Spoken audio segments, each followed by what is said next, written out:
Ternyata itu kan udah ada filosofinya. Jadi saya tuh suka sekali filosofi India. Ya. Untuk teratai ini ya, dia kan di air toh, air yang bening dan jorok, dia tetap hidup dan bukan gagal. Saya tinggalkan karena ada tawaran menolong menyelamatkan Victorinius. Kemanusiaan yang saya kedepankan, bagaimana biar jurnalis ini bisa mendapatkan hak-haknya itu lebih baik. Itu membuat saya itu terpukul. Terpukul, Bet. Karena apa? Karena saya tahu gaji saya gede. Kenapa untuk yang ini mereka nggak peduli gitu loh? Saya nggak tega. Akhirnya itulah membuat saya diusir, tanda kutip, tanpa, menurut saya tidak beradab lah ya. Tapi saya yang di Myanmar nih Kak. Iya. Karena omong kemanusiaan, saya waktu di Myanmar liput apa? Jadi Kakak bangun media sekarang, media baru ya Kak. Setelah dari Suara Pembaruan ke TB. Karena perjalanan kemarin ini saya ikuti dari awal masuk Kupang ke salah satu media, nggak jadi, keluar. Sekarang bangun yang namanya Katong NTT. Filosofinya apa sih Kak itu? Katong NTT. Iya ya, ini sebenarnya apa? Jadi waktu saya keluar dari Tempo itu tahun 2020, sebenarnya saya sudah mau dirikan media. Oh, ya, Kak. Waktu itu di Jakarta, saya mau fokus kepada isu-isu tentang perempuan anak. Masih saya simpan tuh websitenya Teratai. Teratai.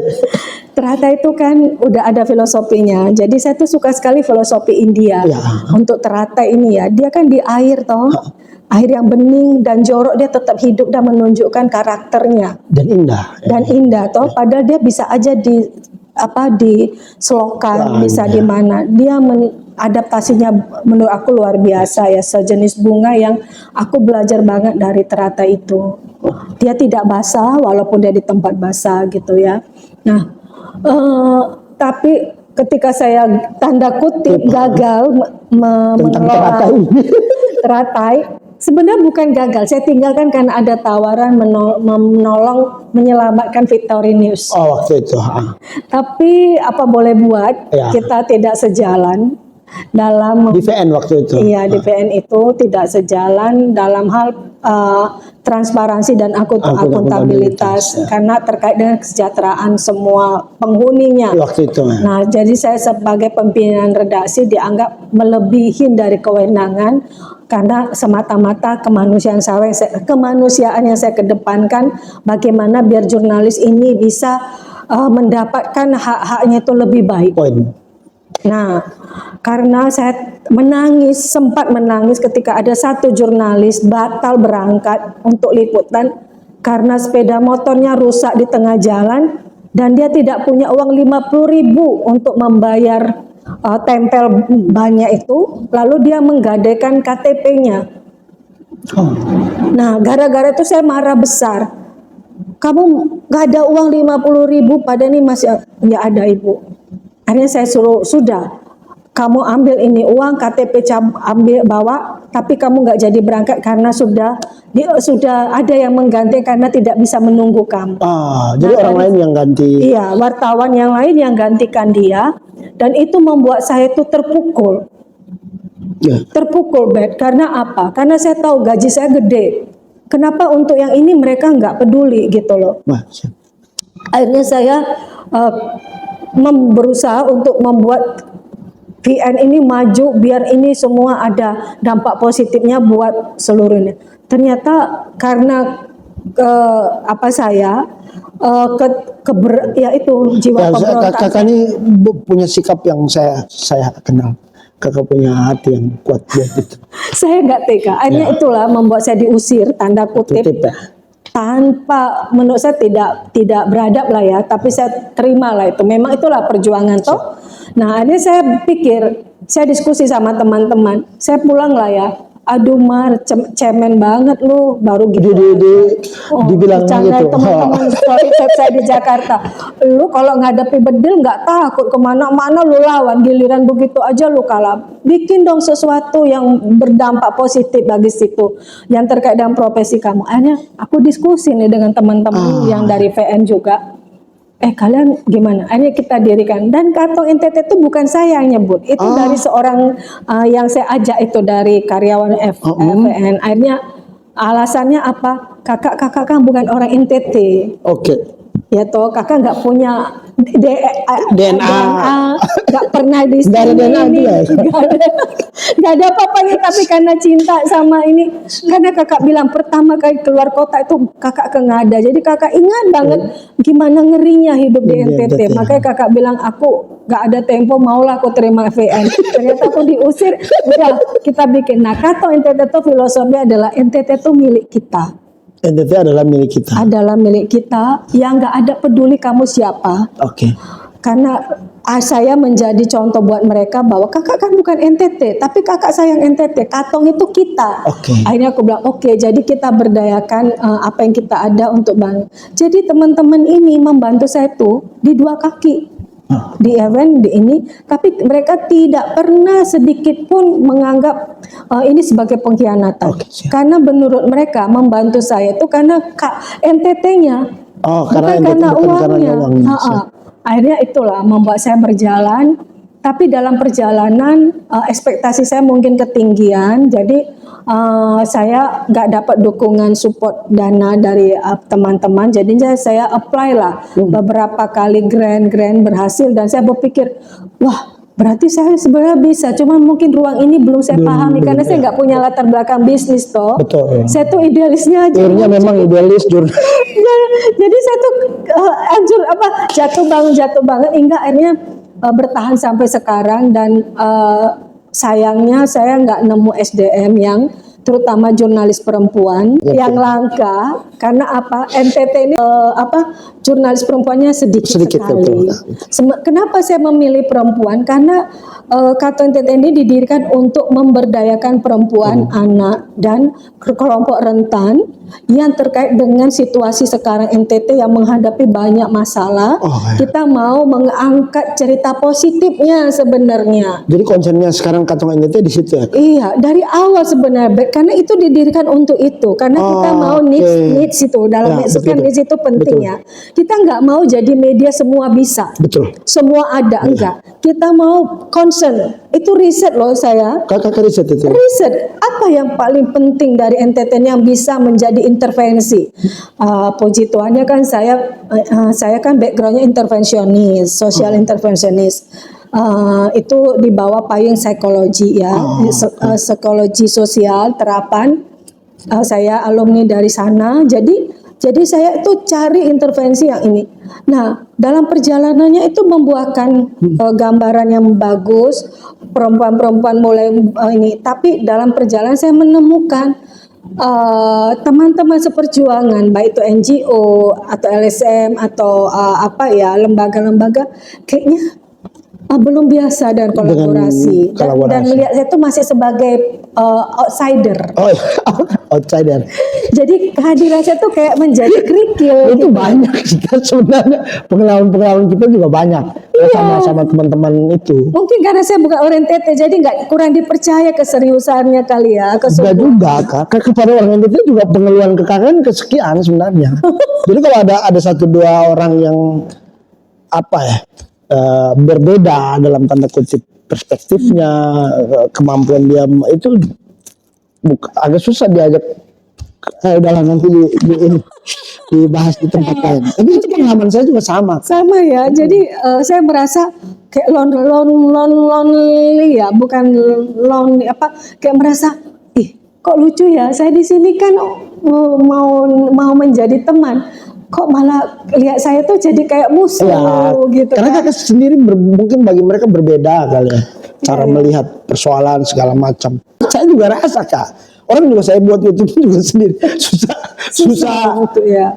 Mungkin orang lain kita berbeda, tapi kita lihat mereka, kalian yang berbeda sebenarnya dari kita ya Kak. Pengalaman paling jauh selama kakak jadi seorang jurnalis? Pengalaman pengalaman meliputnya. Ya. Aduh, yang terjadi di luar negeri atau di mana? Yang saya itu kalau paling jauh itu Afrika. Afrika ya Kak? Iya, saya ke Mesir. Itu saya bertemu dengan orang-orang Indonesia yang tanda kutip lari, tidak mau pulang. Saya ketemu mereka di Gurun dekat piramid sana. Mereka membangun komunitasnya sendiri, jual bakso, jual ini. Di Afrika, Kak? Iya, di Mesir. Dia sudah mau ke arah mana itu ya? Udah mau keluar ke perbatasan Mesir sama apa itu? Aku lupa perbatasannya. Jadi saya tuh nggak sengaja ketemu mereka, saya ajak ngobrol. Jadi tuh saya perjalanan jauh banget. Saya diantar naik mobil sedan, mereka mobil sejenis sedan zaman dulu lah ya. Itu kalau bukan orang situ pasti tersesat, Bet. Karena itu Gurun Kenapa itu kan tuh? Gurun kan dia ya, hanya mereka dan Tuhan lah yang itu banyak banget yang stateless, udah nggak punya visa, udah habis visanya, tapi mereka bertahan. Dan di situ saya ingin nulis. Maksudnya mereka tidak pulang ke Indonesia itu karena habis capek. visa atau Karena nggak mau lihat Indonesia ribut terus. kabur aja dulu juga Kabur bagian saja. dari Setelah mereka keluar dari mereka kan tuh rata-rata beasiswa di Al Azhar, oke. Universitas Al Azhar. Terus mereka lelah dengan menonton kondisi Indonesia, nggak mau pulang. Jadi mereka itu membangun komunitas bersama itu di perbatasan di sana, di belakang gurun piramid itu. Dan saya diajak ke tempat mereka dan bertemu mereka tuh udah kayak kampung lah, desa kecil ya, RT kecil gitu. Saya baru belajar dari mereka survei luar biasa, Bet. Di situ, Kak. Jual bakso, berdagang juga. Berdagang ya, makanan untuk mereka sendiri kan, kangen kan. Terus juga. iya, mereka hebat loh, cari itu bahan-bahannya coba bagaimana kan, bumbu-bumbu dapurnya. Terus kedua mereka jadi pemandu turis.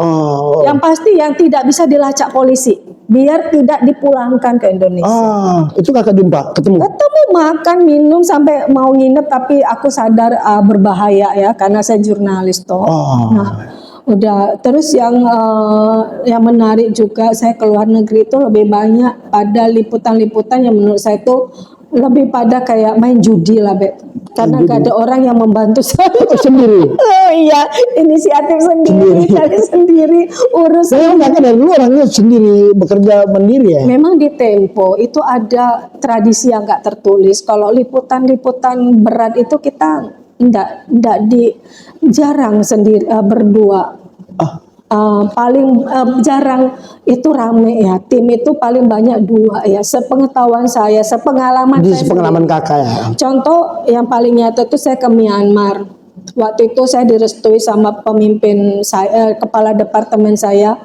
Ya sebenarnya tuh sebelumnya Kakak di departemen Tempo di luar negeri ya, Kak? Iya, departemen internasional. Nah, siap. Oke.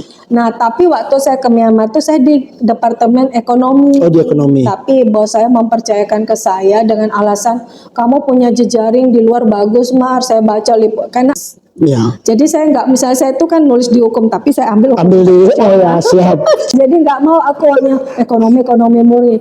Nah, ya aku senang sama bosku ini karena dia begitu tahu yang apa aku nggak pernah cerita ke orang bahwa aku aktif di lingkungan itu, ASEAN-nya. Jadi saya berangkat itu tanpa ada yang temani, Bet. Saya nekat-nekatan sendiri. Nekat. Mimpinya adalah ya berusaha aja dulu.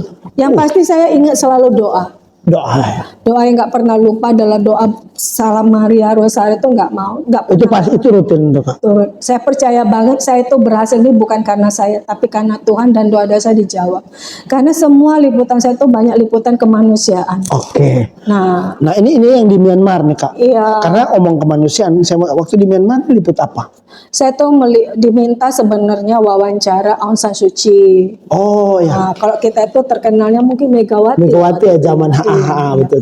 Dia kan di penjara 20 tahun tuh. Dia baru bebas kan baru bebas setelah hampir 20 tahun. 20 tahun kan itu. Jadi saya pergi ke sana itu dalam rangka dia bebas oleh junta militernya toh, dibebaskan junta militer atas desakan internasional. Siap, Kak. Karena nggak manusiawi 20 tahun orang hanya lihat jendela dan pintu jendela.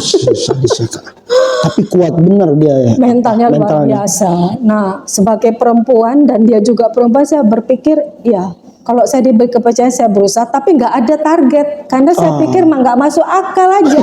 Kenapa nggak masuk akal? Kok saya dipercaya? Ini bukan soal kepercayaan, masuknya aja saya nggak tahu ketemu siapa. Bahasanya bahasa Myanmar pula. Bahasa Myanmar semuanya 0008 lah. Infinity. Nggak tahu ujungnya di mana. Nah, Tapi nekat ke nekat sana. karena saya pertama, saya mau menunjukkan ke atasan saya bahwa saya hormat. Ini kayak ya. tentara jadinya. Oke, Gak ada persen, udah. Komandan. Penting hasilnya kamu tunjukkan ke saya. Ya. Benar, berjibaku sendiri itu udah dari zaman saya di Suara Pembaruan tuh udah Udah biasa. sendiri ya, Kak. Urus sendiri, berjuang sendiri, mati sendiri. Tapi luar biasa Tuhan menjawab ya. Bonusnya itu loh, Gap. Bonusnya itu apa saja, Kak? Aduh, Bet, aku tuh bonusnya itu yang nggak masuk akal, ketemu orang Indonesia di dalam, dibantu oleh dosenku. Ya aku nggak tahu, diam-diam ternyata dia membangun jejaring agar aku tapi aku nggak tahu siapa. Nah, nanti ketemunya orang NTT tahu. Di Myanmar. Di Myanmar, tapi dia nggak berani. Dia memang nggak mau di situ. Aku nggak tahu dia kenapa ada di situ. Aku nggak tahu. Ternyata itu nanti jejaring ASEAN kali ya. Saya nggak terlalu banyak cari tahu karena saya juga nggak mau dia tahu banyak tentang aku karena belum kenal toh. Betul. Nah jadi itu improvisasi. Paling ngerinya tuh improvisasi di mana? Di migrasi. Di migrasi. Karena kan harus menunjukkan tujuanku apa. Maksud Anda masuk apa nih? Jadi apa mau? Gak mungkin jadi jurnalis kan, mati lah langsung diusir kan. Itu luar biasa. Saya Itu Kakak tulis tujuannya apa sih? aku bilang aku mau bertemu. Aku waktu itu nulis pariwisata. Religi. Pariwisata religi ya. Aku ingat itu November loh kalau nggak salah ya, November, karena aku bilang gini di depan imigrasinya wajahnya sangar semua. Saya mau mendapatkan restu dari Buddha. Ini saya ceritain. Kamu pengusaha apa? Aku bilang aku pengusaha fashion batik. Oh, batik. Kakak bawa batik waktu itu? Bawa, karena bantuan teman bestiku dulu. Kamu harus belajar ya batik. Karena kan keberangkatanku dia aku diskusi dengan bestiku. Karena nggak tahu apa-apa toh. Kamu ini dia jurnalis fashion di Tempo. Udah, aku belajar sama dia cara ini. Bener loh, aku merinding. Itu nggak ada di otakku, jalan begitu aja. Ternyata bermanfaat. Diterima, aku diakui sebagai pengusaha. Sampai di sana terjadi Mau nangis gebet. Semua orang bilang impossible. Impossible, you can enter masuk ke sana. Aku bilang iya ya impossible, tapi usaha aja nggak apa-apa ya. Dubes nggak mau. Ini misi impossible benar. Iya, mission impossible. Aku apply Selasa, Kamis aku udah ditelepon suruh ambil. Cepat sekali. Aku sampai bingung. Kok cepet banget ya katanya impossible. Dan we appreciate you wanna visit Buddha toh. Jadi dia senang aku menyebut aku ketemu mau berdoa depan Buddha. Udah beneran diterima. Gak pakai lama, 2 hari selesai. Itu Myanmar tuh. Myanmar di saat junta loh itu. Masih junta berkuasa. Junta, semua pinggiran itu tentara. Semua sopir taksi itu intel. Kalau tidak hujan hadapan kakak sama tentara. Iyo. Iya kan enggak? Sampai di bandara itu hujan. Bandara hujan juga. Hujan. Ketemu tentara juga. Jadi aku baru sadar bahwa semua liputan berat-beratku tuh selalu diawali hujan. Hujan. Termasuk ke NTT, aku disambut badai seroja. Oke, siap.